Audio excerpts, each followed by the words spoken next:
आणि कोंडाजी निघाला. 6 मार्च 1673 रात्रीच्या 12:30 वाजता कोंडाजी पन्हाळ्यावर पोहोचला. रात्रीच्या 12:30 वाजता. आता महाराजांच्या सगळ्या लढाया रात्रीच्या, दिवसा हालचाल नाही.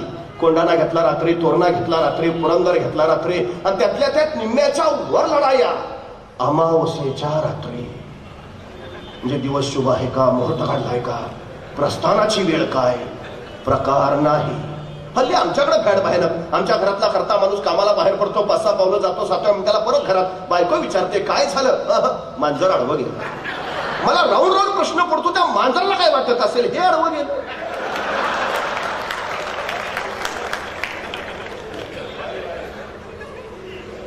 जी माणसं कारण सांगतात ना, यशोगाथा त्यांच्या गळ्यात कधीच माळ घालत नाही, चुकून घालत नाही. आणि शिवचरित्र हा जगातला एकमेव असा इतिहास आहे ज्या इतिहासामध्ये तुम्हाला कुणी कारण देतानाच भेटत नाही, अजिबात नाही. साधी गोष्ट सांगतो महाराजांची. महाराजांचा दुसरा मुलगा राजाराम जन्माला येताना पालथा जन्माला आला. आता पालथ जन्माला येणं आपल्याला जरा अशुभ मानलं जातं, अपशकून बरं नव्हे पालथ जन्माला येणं. पण दस्तूर खुद्द महाराजांचाच मुलगा पालथा जन्माला आला. मासाहेब थोड्याशा काळजीत पडल्या, चिंतेतच राजांजवळ आल्या. राजांना म्हणाल्या, राजे राजकुवर जन्मास आले. आता राजकुवर म्हणजे पुत्र, मग तुम्हास मुलगा झाला. पण मासाहेब थोड्याशा काळजीनं म्हणाल्या, पण राजे राजकुवर पालथे जन्मास आले. आता दुसरा कुणी असता तर म्हणलं असता झालं आमच्याच नशिबात का. पण नाही बरं, जसा मासाहेब म्हणाल्या राजकुवर पालथे जन्मास आले, महाराज उद्गारले, बहुत उत्तम, आता दिल्ली पालथी घालतील. पालथे जन्मास आले, आता दिल्ली पालथी घालतील. हा सकारात्मक दृष्टिकोन आहे. शिवचरित्रात तुम्हाला जागोजागी तो दिसतो. माझा कोंडाची तो दृष्टिकोन घेऊन आलाय. रात्रीच्या 12:30 वाजता आलाय. आता महाराजांनी त्याला 1,500ची फौज दिली. किमान दिलेल्या 1,500 फौजेचा तरी वापर करावा का नाही. त्याने अनाज दत्तोंना सांगितलं, अवघं 60 गडी माझ्या संगती द्या, बाकीचं हतच पाय त्याला पांगून पांगून उभा करा आणि प्रत्येकाच्या हातात 4-4, 5-5 मशाली द्या. अनाज दत्तो म्हणले ठीक आहे. सगळी माणसं पायथ्याला पांगून पांगून उभा केली. प्रत्येकाच्या हातात 4-4, 5-5 मशाली दिल्या आणि अवघे 60 गडी घेऊन कोंडाची गडाच्या मागच्या बाजूला गेला. एक कडा हेरला, दोर फेकला. मराठे सरसर वर चढले. वरचे पेंगुलेले पारेकरी सपासप कापून काढले. खुलेआम कत्तल आरंभली. आपृष्कींकडे आरोडा रक्ताच्या चिरकाड्या मुर्द्यांसाठी प्रतांचं खात यात्रांचा हल्ला कदोड उडाला. तोपर्यंत कोंडाची बेभान पळत सुटला. त्या किल्लेदाराच्या महालात किल्लेदार जागा व्हायच्या आधी त्याच्या छतावर पाय दिला आणि कोंडाची कडाडला. गडाच्या चाव्या दे. त्या किल्लेदाराला सुचायचं बंद झालं. तो इकडे तिकडे, खाली बघूच नको, खाली माझं 50,000चं सैन्य आहे. त्या किल्लेदारानं नुसतं मानवर करून खाली बघितलं. हे खाली 4-4, 5-5 मशाली घेतलेले. त्याला वाटलं खरंच 50,000 आहे. दिला चाव्या काढून. सकाळी कळलं 1,500 होते. करतो काय. राजकारण हे दंडाच्या बळावर आणि मनाच्या चांगुलपणावर करता येत नाही, ते बुद्धीच्या कसरतीवरच करावं लागतं. आणि महाराजांचं सारं राजकारण हे बुद्धीच्या कसरतीवर आहे. नाहीतर बघा ना, पन्हाळ्यावर दुश्मन आहे 36,000. महाराजांची सगळी फौज गोळा केली तर भरेल 7,000. पण महाराज असं नाही म्हटले, त्यांची 36,000 आहे, आपली 7,000 आहे. बघू पुढच्या पंचवार्षिकला 20,000 करून मग करू हालचाल. जेवढं आहे तेवढं. कारण सांगणं प्रकारच नाही. सगळ्यात महत्वाचं तुम्ही काम किती करता याला महत्व नाही, तुम्ही काम कसं करता याला महत्व नाही, तुम्ही तुमच्या कामाचं नियोजन कसं करता हे फार महत्वाचं आहे. आणि शिवचरित्र या नियोजनाचा, व्यवस्थापनाचा सर्वोत्कृष्ट नमुना आहे. 50 वर्षाचं आयुष्य आहे महाराजांचं, पण 50 वर्षात एक घटना नाही, एक प्रसंग नाही की ज्याचं महाराजांनी नियोजन केलं नाही. चुकून नाही, एकही घटना नाही की ज्याचं महाराजांनी नियोजन केलं नाही. फक्त एक आणि एकमेव घटना ज्याचं महाराजांनी नियोजन केलं नव्हतं, फक्त एक, ती म्हणजे महाराजांचा मृत्यू. त्याचंच फक्त नियोजन नव्हतं. बाकी 50 वर्षातल्या प्रत्येक प्रसंगाचं महाराजांनी नियोजन केलं. खर तर 10 मार्च 1659 महाराजांनी प्रतापगडावर अफजल खानाचा कोथळा बाहेर काढला. अफजल खानाचा कोथळा बाहेर काढायला महाराजांना फक्त 2 मिनिटं लागली. पण या 2 मिनिटासाठी महाराजांनी तब्बल 1 वर्ष नियोजन केलं होतं. तब्बल 1 वर्ष. 40,000च्या फौजेनिशी आलेल्या अफजल खानाला प्रतापगडावर आणण्यापासून ते भेटीचा दिवस आणि भेटीचा वक्त ठरवण्यापर्यंत नव्हे, सोबत कोण माणसं घ्यावी कोण नको याच्या पलीकडे. बघा ना, खानाची छावणी खाली माचीवर आहे. राजे गडावरून खाली येणार आहे. राजाने भेटीचा वक्त निवडला बरोबर दुपारी 12:35 आता 12:35 का? कारण सूर्य बरोबर माथ्यावर येतो. मग आता सूर्य माथ्यावरच का? तर राजे गडावरनं निघाले तर सूर्याच्या त्या लक्क प्रकाशात खानाची छावणी हालचाल स्पष्ट दिसावी. पण खानानं जर राजांकडे बघायचं म्हटलं तर सूर्याची किरण त्याच्या डोळ्यात घुसावी. त्याला काही दिसू नये. वक्त बरोबर दुपारी 12:35. 12:30 वाजता गड सोडलेले राजे खानाच्या छावणीच्या बाहेर दुपारी बरोबर 2 वाजता पोहोचले. आता सोबत माणसं कोण महाराजांच्या? तानाजी आहे, यसाजी आहे, बाजी आहे, कडतोजी आहे, कोंडाजी आहे. यापैकी कुणी नाही. महाराजांनी या वक्ती घेतला जीवा महाला, या वक्ती सोबतीला घेतलाय संभाजी कावची. तुम्ही शिवचरित्र सगळं बघा. एक व्यक्ती परत महाराजांनी परत नाही वापरली, चुकून नाही. कुठलंही घ्या, एक चाल महाराजांनी पुन्हा नाही वापरली, कुठलीही घ्या. अफजल खानाला भेटून मारलं, पण शाहिस्ता खानाला लाल महालात जाऊन कापलं. प्रत्येक वेळी चाल वेगळी आहे, प्रत्येक वेळी माणसं वेगळी आहेत. जीवा महाला तुम्हाला प्रतापगडाच्या युद्धातच भेटेल, परत पन्हाळ्यावर नाही. कोंडाजी तुम्हाला पन्हाळ्यावरच दिसेल, तू पुरंदरावर नाही. तानाजी तुम्हाला कोंडाण्यातच दिसेल, तो परत रायरेश्वरावर भेटणार नाही. प्रत्येक युद्धात, प्रत्येक प्रसंगात महाराजांनी माणूस वापरलाय अचूक योग्य. कुठला माणूस कुठल्या वेळी कसा अचूक वापरावा याचं अद्भुत तत्वज्ञान महाराजांकडे आहे. महाराजांनी या वक्ती घेतला जीवा महाला का? कारण समोर सय्यद बंड आहे दानपट्टा फिरवणारा. त्याच्यासारखा दानपट्टा फिरवायचा म्हणजे हवा फक्त जीवा. सोबत आहे संभाजी कावची हत्तीसारखा धिप्पाड. आता तोच का? कारण दस्तूरखुद्द अफजल खान तसा आहे. आखाड्यात पैलवान उतरवायचे झाले तर एकाच गटाचे असावेत, म्हणजे कुस्ती रंगते. माणसाची निरख आणि माणसांची पारख शिकावी लागली ती महाराजांकडनं. निघाले राजे आणि चालता चालता अचानक जीवा महालाला म्हणाले, जीवा कात्री आहे काय? आता जीवाला काय कळेना, अफजल खानाला मारायला निघाले, तलवार घेतली असेलच की, कात्री कशाला? महाराजांनी पुन्हा विचारला, जीवा कात्री आहे का? आता जीवा नाभिक समाजाचा. जीवा म्हटला, ऐक काढ काढ. पर महाराज काढ रे. पण जीवा आमची दाढी बारीक कर, आमची दाढी बारीक कर, इतकी बारीक कर की अफजल खानानं हातात धरायची म्हटली तर त्याच्या हातात नाही आली पाहिजे. किती मायक्रो प्लॅनिंग आहे. निघाले महाराज, पण प्रत्येकाला नियोजनानुसार जबाबदारी वाटून दिली. जीवा महालाला सांगितलं, तू अफजल खानाकडे बघायचं नाहीस, बघायचं नाहीस, तू कृष्णाजी भास्करांकडे बघायचं नाहीस, तू फक्त सय्यद बंडा बघायचा, फक्त आणि फक्त. संभाजी कावजीला सांगितलं, तू आत नको येऊस, तू शामियानाच्या बाहेरच उभा. आत काय चाललंय तुला देणं घेणं नाही, पण चुकून जर अफजल खान बाहेर आला तर त्याला जिवंत ठेवायचं नाही, एवढं मात्र लक्षात ठेव. प्रत्येकाला जबाबदारी वाटून दिली आणि राजे निघाले. शामियानात आले. यह शिवाजी करत अफजल खान उठून उभा राहिला. तरी बाहू फायदावले. आओ शिवाजी राजे.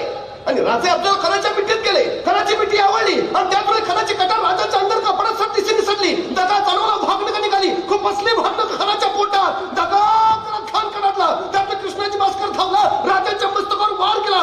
राजा बेसावत अचानक सय्यद बंडाचा दानपट्टा आला आणि मस्तक छाटला. त्याचवेळी जीवाचा दानपट्टा सय्यद बंडाचा दानपट्ट्याचा छाटून रिकामाही झाला आणि इतिहास पुटपुटला. होता जीवा म्हणून वाचला शिवा.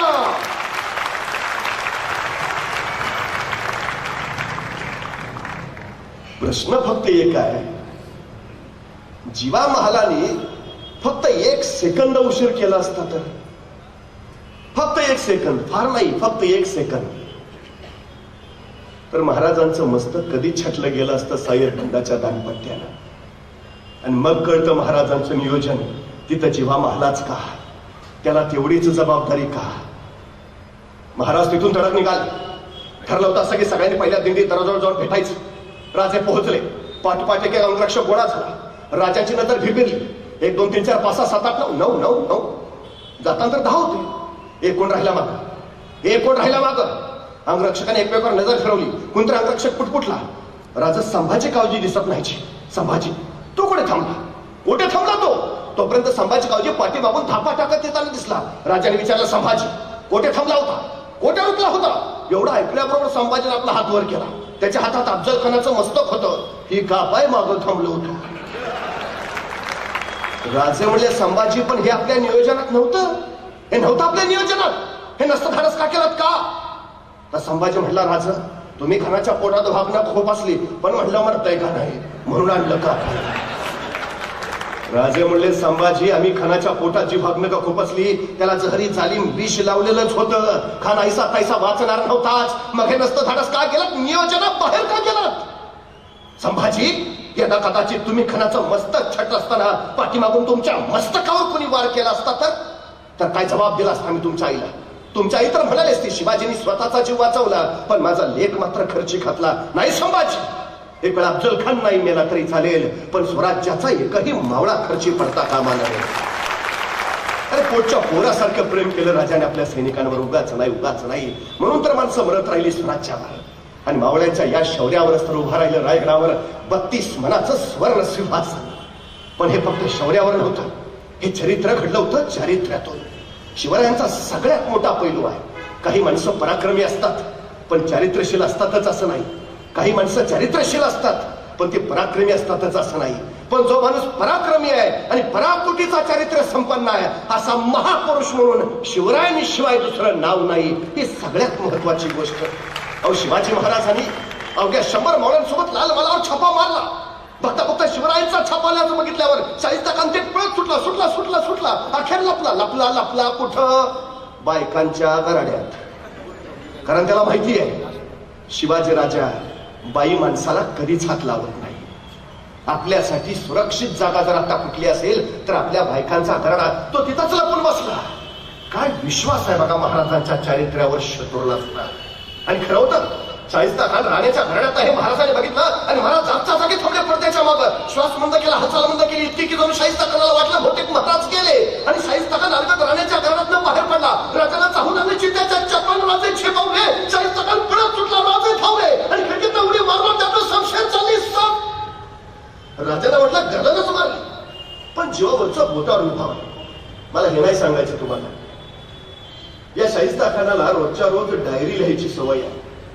शाहिस्ता खान गुरुजी नावानं त्याची ती डायरी प्रसिद्ध आहे. त्या डायरीमध्ये त्यांनी हा लाल महालाचा सगळा प्रसंग रेखाटलाय. त्यातून लिहितो की शिवाजी राजे वाऱ्यासारखे आले आणि तीरासारखे निघून गेले. काही वेळानंतर लाल महालातला गोंधळ थांबला आणि मग शाहिस्ता खानाची एक बहीण धावत शाहिस्ता खानाकडे आली. भाईजान मेरी बेटी गायब है भाईजान. तर शाहिस्ता खान तिला म्हणाला, जर शिवाजींच्या माणसाने तुझी पोरगी पळवली असेल तर बेफिक्र रहा, शिवाजी पोटच्या लेखीसारखीच तिची काळजी घेईल. हे शाहिस्ता खान लिहितो. काय विश्वास आहे महाराजांच्या चारित्र्यावर. अहो, पण कशाला महाराजांची माणसं त्या पोरीला उचलतील? ती भीती पोटी तिथंच एका पिंपात लपून बसलेली, ती सापडली नंतर. तेही लिहिलंय शाहिस्ता खानानं. पण महाराजांच्या चारित्र्याचा सुरेख पैलू शाहिस्ता खानानं त्यावेळी नोंदवून ठेवला, हे महत्वाचं. खर तर या सगळ्या गुणांच्या बळावर रायगडावर स्वातंत्र्याचा सूर्य प्रकटला. राजे हे छत्रपती झाले. या अमल्यांच्या पातशाहीमध्ये एक मराठा एवढा पातशाह झाला. ही गोष्ट काही साधी झाली नाही असं बखरकारांनी त्याचं वर्णनही केलं. खरं तर शिवरायांचा राज्याभिषेक होऊ नये म्हणून औरंगजेबाला जंग पछाडलं. राज्याभिषेक रोखायची जबाबदारी सुद्धा त्यांनी दिली होती. ती श्रीगोंद्याच्या शेजारी भीमेच्या काठावर बहादूरगड नावाचा एक किल्ला आहे. त्या किल्ल्यावर त्याचा दूध भाऊ होता. त्याचं नाव होतं खान जहान बहादूर खान कोकलताश हैबाजान. कसं जोरदार नाव आहे, खान जहान बहादूर खान कोकलताश हैबाजान. आता काय काय लोक विचारतात त्याची बायको कसं नाव घेत असेल. आपल्याला काय करायचं, नाव जोरात आहे ना, खान जहान बहादूर खान कोकलताश हैबाजान. पूर्वी आपली सुद्धा नावं जोरात होती हो. शिवाजी, संभाजी, तानाजी, बाजी, येसाजी, कुणी नाव घेऊ द्या त्याला जी म्हणावंच लागायचं. मालक होतो आपण.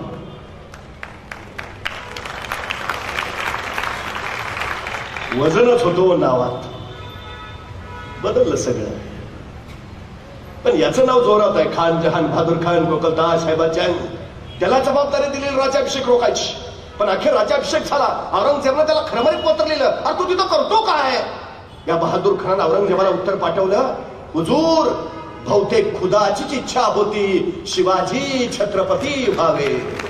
काय अप्रतिम उत्तर पाठवलं होतं. पण त्याला माहिती आहे औरंगजेब गप्प नाही बसणार. तो वैतागणार, संतापणार, राग काढणार. पण त्याला औरंगजेबाचं दुःख नाही माहिती होतं. त्याला माहिती होतं की टेबला खालून दिलं की टेबलावरून काम होतं. त्यांनी लगेच औरंगजेबाला पत्र लिहिलं, हुजूर झाली चुकी पण मी उत्तरेकडनं बराच प्रयत्न केला हो, पण मला राज्याभिषेक रोखताच नाही आला. महाराजांनी राज्याभिषेकाचा दिवस काय ठरवलाय? 6 जून 1674. आता 6 जूनच का? मुहूर्त होता का? नाही हो. औरंगजेब राज्याभिषेक उद्ध्वस्त करणार आहे महाराजांना माहिती होतं, तो येणार हेही माहिती होतं. 6 जून जाणीवपूर्वक निवडला कारण 7 जूनला मृग नक्षत्र चालू होतं. रायगडावर रोरावत्या पावसाच्या सरी अशा कोसळतात की राज्याभिषेक उद्ध्वस्त करायला आलेला शत्रू रायगडावर पोचेल खरा, परत काय जाईल. जाणीवपूर्वक हे नियोजन आहे हो बारीक. अखेर राज्याभिषेक झाला. त्यांनी सांगितलं मी केला प्रयत्न पण नाही झाला. पण हुजूर, मी इथं बहादूरगडावर 1 कोटी रुपये नगद गोळा करून ठेवले आणि 200 दक्षिणी घोडी, बस एवढा पावसाळा संपू द्या, हे 1 कोटी रुपये आणि 200 घोडी लगेच आग्र्याला तुमच्याकडे पाठवून देतो. औरंगजेबानं वाचलं बहादूरगडावर 1 कोटी. वा वा वा, छान छान छान, लवकर लवकर पाठवून द्या, इथनं पुढे जा नीट राहा. त्याचा राग निम्मा खाली. पण बहादूरगडावर 1 कोटी नगद आहेत ही बातमी जेवढ्या वेगात आग्र्याला औरंगजेबाला कळाली त्याच्या दुप्पट वेगात ती रायगडावर महाराजांना समजली. रायगडावर समजली, बहादूरगडावर 1 कोटी नगद आहेत. महाराज म्हटले बरं झालं, नाहीतर राज्याभिषेकाला खर्च झालाच होता. आणि महाराजांनी बोलावलं आपले सरसेनापती हंबीरराव मोहिते ना. हंबीरराव मोहिते आले. महाराज म्हणाले, हंबीरराव, बहादूरगडावर 1 कोटी नगद आहेत. हंबीरराव म्हटले आणतो. दोघांत संवादच नाही दुसरा. महाराज म्हणाले बहादूरगडावर 1 कोटी नगद आहेत. हंबीरराव म्हटले आणतो. हंबीरराव असं नाही म्हटले, गॅरंटी आहे का? उगा हेल्पाट व्हायला नको. पण मी काय म्हणतो, पावसाळा झाल्यावरच गेलो तर नाही का चालणार? नाही, जरा सर्दीचाही त्रास आहे, अलर्जी आहे मला. कारण नाहीत. महाराज म्हणाले बहादूरगडावर 1 कोटी नगद आहेत. हंबीरराव म्हणले आणतो. परत आणणं सोपं आहे.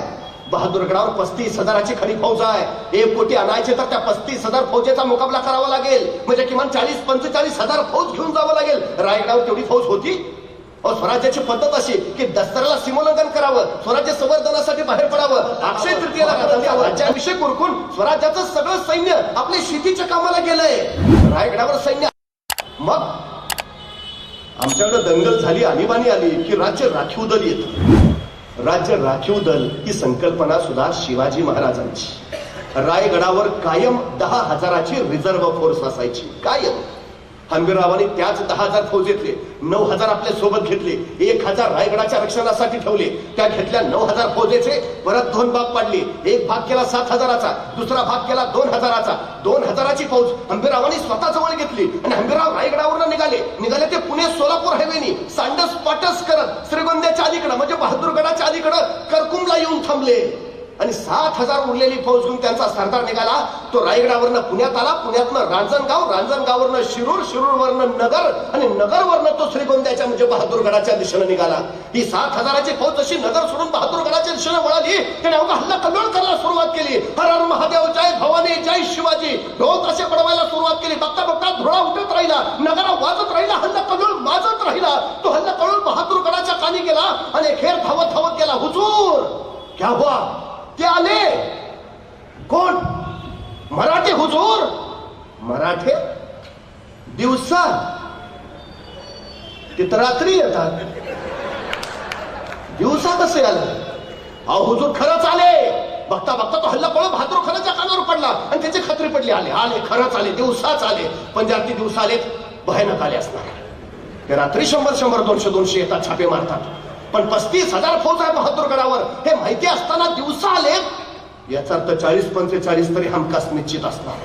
बहादूर खानानं लगेच बहादूरगडावरची 35,000 फौज बाहेर काढली. वॉचमन गेटमनच ठेवले तिथं आणि निघाला मराठ्यांच्या रोखानं. इकडून मराठी हर हर महादेवचा जागर करत निघाले, तिकडून बहादूर खान यलगार तत्तात धिंदिन करत निघालाय. दोन्ही फौजा त्रिशात निघाल्यात. बघता बघता तुंबळ युद्ध माजणार, बाहेरनं कंदन होणार. बघता बघता दोन्ही फौजा समोर आल्या. यलगार तत्तात धिंदिन करत बहादूर खान उचलत राहिला. हर हर महादेव करत मराठे झेपावत राहिले. दोन्ही फौजा समोर आल्या. आता युद्ध पेटणार, तुंबळ लढाई होणार, तलवारी उगारल्या गेल्या आणि वार होणार. अचानक मराठ्याने रिव्हर्स गिअर टाकला, भागो. त्या बहादूर खानाला सुचायचं बंद झालं. अरे काय पद्धत आहे करावं? असे असते का लढाई? त्याला मराठे पुढं मोगल माग, मराठे पुढं मोगल माग. 3-4 मैल पाठलाग चालू राहिला. 6 मैलाच्या पुढं मराठे निघून गेल्यावर मग बहादूर खान म्हणला, रुक जाओ, भाग गए.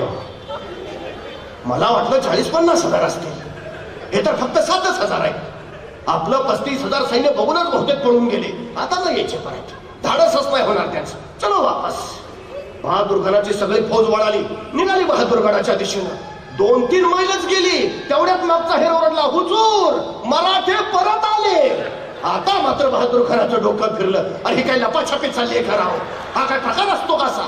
गर्दीशी सगळं सैन्य वळवलं.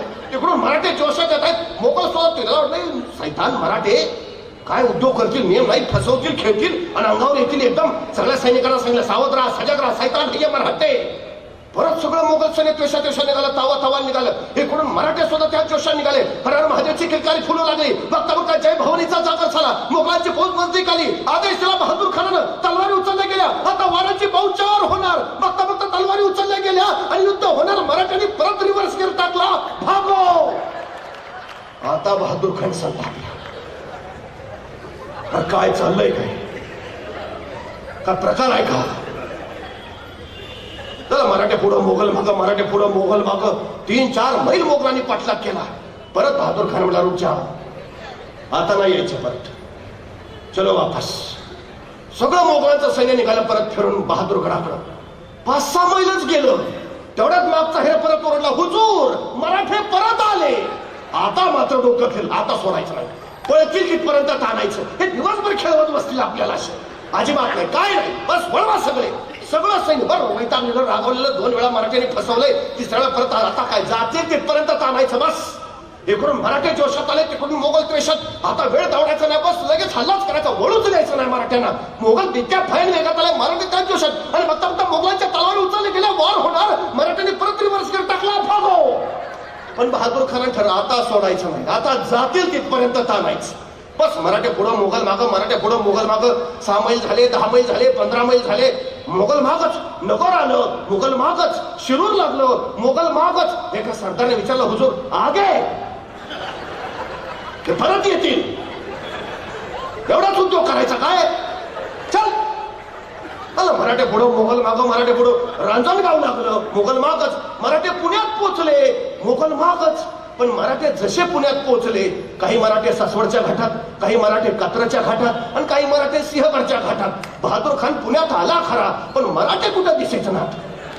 कहा गए, यही तो थे. त्याला सगळं मोगलांचं सैन्य दऱ्या खोऱ्या खडे कपऱ्या पालत्या घालायला लागलं. मराठे सापडेच ना. अहो त्याला काय माहिती आहे, सह्याद्रीच्या दऱ्या खोऱ्यात फक्त 3घच फिरू शकतात, एक वारा, दुसरा वाघ आणि तिसरे मराठे. चौथ्याचं काम नाही. पण शोधून सुद्धा सापडेना म्हटल्यावर मग बहादूर खान म्हटला, जीतम जीतम जीतम, जीत गए हम, भाग गए भगौड़े मराठे, भगा दिया उनको, अब नहीं आएंगे, उनके इलाके में मचा दी धूम, क्या सामने आएंगे, चलो अब. छाती काढूनच बहादूर खान निघाला, पराभूत केलं मराठ्यांना, निघाला तिकडं. पण बहादूर खान आपल्या 35,000 फौजेंशी पुण्यात पोहोचलाय. एवढीच बातमी हेरांनी बहादूरगडच्या अलीकडं करकुंबला उभा असणाऱ्या हंबीरराव मोहितेंना दिली. बहादूर खान 35,000 पुण्यात आहे, इकडचं रान मोकळंच आहे. आणि मग 2,000 फौजेंशी हंबीरराव सरळ बहादूर खानावर तुटून पडले. हे वॉचमन गेटमन फडफडून सुजवले, 1 कोटी रुपये उडवले, 200 दोक्षिणी घोडी मिळवली. जेवढा किल्ल्यात किमती सामान ऐवज होतं सगळं त्या 200 घोड्यावर लागलं. खरं तर हंबीररावांना तिथलं सगळं घ्यायचं होतं, पण नाईलाजानं घेता नाही आलं. शेवटी अत्यंत दुःखाने त्यांनी ते पेटवून दिलं. आणि मग 1 कोटी रुपये, 200 दक्षिणी घोडी, त्याच्यावर लादलेलं सामान घेऊन हंबीरराव परत करकुंब सांडस पाटस करत पुणे सोलापूर हायवेनं रायगडावर. तिकडे जीतम जीतम करत बहादूर खान निघाला होता नगरवरनं बहादूरगडाच्या दिशेनं. जसा जसा बहादूरगड जवळ यायला लागला, त्याला नुसता धूरच दिसायला लागला. त्याला काही कळेच ना. मग एक सुजलेला वाचलेला पुढे आला. त्याने विचारलं, ये क्या है? ते सुजलेला म्हणाला, हुजूर सब ले गए. कौन? मराठे हुजूर. मराठे? तो हम किनके पीछे थे? मराठों के हुजूर. तो इधर कौन आया था? मराठी हुजूर. ऐसा कैसे हो सकता है? ऐसा ही हुआ हुजूर. आणि मग त्याला कळालं, असं बनवलं होय. म्हणजे 7,000 फौजेनं आपल्याला इकडं पळवत नेलं आणि 2,000 फौजेनं तिकडं काम केलं. या खुदा कैसे है ये मराठे. सुचायचं बंद झालं हो त्याला. युद्ध न खेळता 35,000 फौजेला सामोरही न जाता आपला एकही मावळा न गमावता, स्वराज्याची कुठलीही हानी होऊ न देता शिवाजी महाराजांनी अलगद 1 कोटी रुपये मिळवले.